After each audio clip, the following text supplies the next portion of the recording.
বৃহস্পতিবারে sports scope শুরু করছি ক্রিকেটের খবর দিয়ে। আজকে ক্রিকেটের খবরের মধ্যে প্রথম যে খবরটি আসছে সেটি হচ্ছে ভারতীয় দলের প্রাক্তন হেড কোচ রবি শাস্ত্রী বলেছেন, বিরাট কোহলির অভাব তিনি প্রথম টেস্টে লিডসে ভারত এবং ইংল্যান্ডের খেলায় বারবার অনুভব করেছেন। তিনি বলেছেন, বিরাট কোহলি এখন যেভাবে খেলেন তাতে তিনজন খেলোয়াড়ের মহড়া তিনি নিতে পারেন, অর্থাৎ একাই তিনি তিনজন খেলোয়াড়ের ভূমিকা নিতে পারেন। বিরাট কোহলিকে দলে না নেওয়ার বিষয়টি এবং বিরাট কোহলির অবসর নেবার বিষয়টি নিঃসন্দেহে দুর্ভাগ্যের।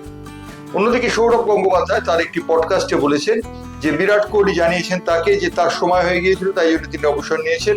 এই কারণে বিরাট কোহলিকে ঘিরে কোনো রকম রহস্যের বাতাবরণ তৈরি হোক তা সৌরভ গঙ্গোপাধ্যায় চান না। ক্রিকেটের অন্য একটি খবরের দিকে নজর রাখবো, সেটি হচ্ছে লিডস টেস্টে শুভমন গিল মাঠে উপস্থিত থাকলেও তিনি ভারতীয় দলের অধিনায়ক। কেএল রাহুল নাকি দল পরিচালনা করেছেন এবং ফিল্ডিং প্লেসমেন্ট করেছেন, এমন খবরই দিয়েছে ইংল্যান্ডের ডিজিটাল মিডিয়া।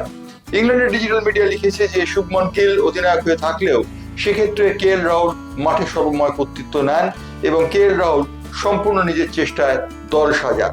তাই জন্য শুভমন গিলকে তারা এই হারের জন্য দায়ী করছেন না, কেএল রাহুলকেও দায়ী করছে না, তারা দায়ী করছেন ভারতীয় দলের লোয়ার অর্ডারকে, যে ব্যাটিং এর লোয়ার অর্ডার ছিল সেই লোয়ার অর্ডারের ব্যর্থতা এবং পেসারদের ব্যর্থতাকেই তারা দায়ী করছেন।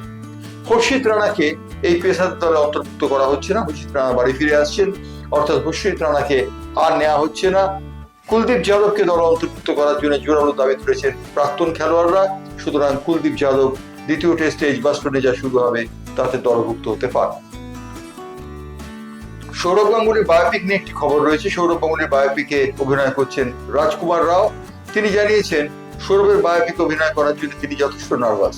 তিনি বলেছেন ইতিমধ্যেই সৌরভ গঙ্গোপাধ্যায় তার নামটি চূড়ান্ত করেছেন, সেই জন্য তার আর বলতে কোনো অসুবিধা নেই। হ্যাঁ, তিনি সৌরভ গঙ্গোপাধ্যায়ের বায়োপিকে সৌরভের ভূমিকায় অভিনয় করছেন এবং সৌরভের ভূমিকা অভিনয় করার জন্য ইডেনে এসে তিনি ক্রিকেট দেখেছেন এবং ক্রিকেট খেলার সরগরম হওয়ার চেষ্টা করছেন এবং তিনি বলেছেন সৌরভ গঙ্গোপাধ্যায়ের ভূমিকা অভিনয় করাটা অত্যন্ত কঠিন, কারণ সৌরভ গঙ্গোপাধ্যায় ছিলেন ভারতের সর্বকালের সর্বশ্রেষ্ঠ খেলোয়াড়।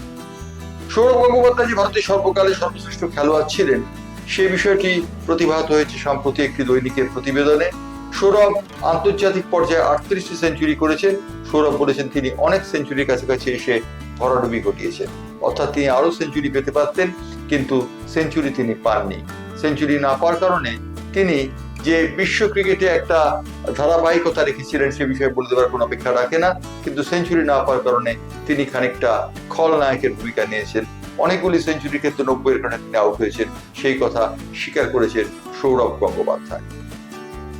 কলকাতার ফুটবল লিগ শুরু হয়ে গেল জমজমাট নৈহাটি স্টেডিয়ামে, বঙ্কিমাঞ্জলি স্টেডিয়ামে উদ্বোধনের পর কলকাতার ফুটবল লিগ শুরু হওয়ার সঙ্গে সঙ্গে দলগুলি মাঠে নামার তোড়জোড় শুরু করে দিয়েছে। মোহনবাগানের সচিব সৃঞ্জয় বসু জানিয়েছেন তারা ডুরান্ড খেলবেন না, এমন কোনো খবর তার কাছে নেই। তারা ডুরান্ডে খেলছেন, ডুরান্ডে দল নামাচ্ছেন, সেই কথা তিনি আজকে কনফার্ম করেছেন। এই ছিল আজকে স্পোর্টস স্কোপের খবর। স্পোর্টস স্কোপ নিয়ে আবার ফিরবো শুক্রবারকে।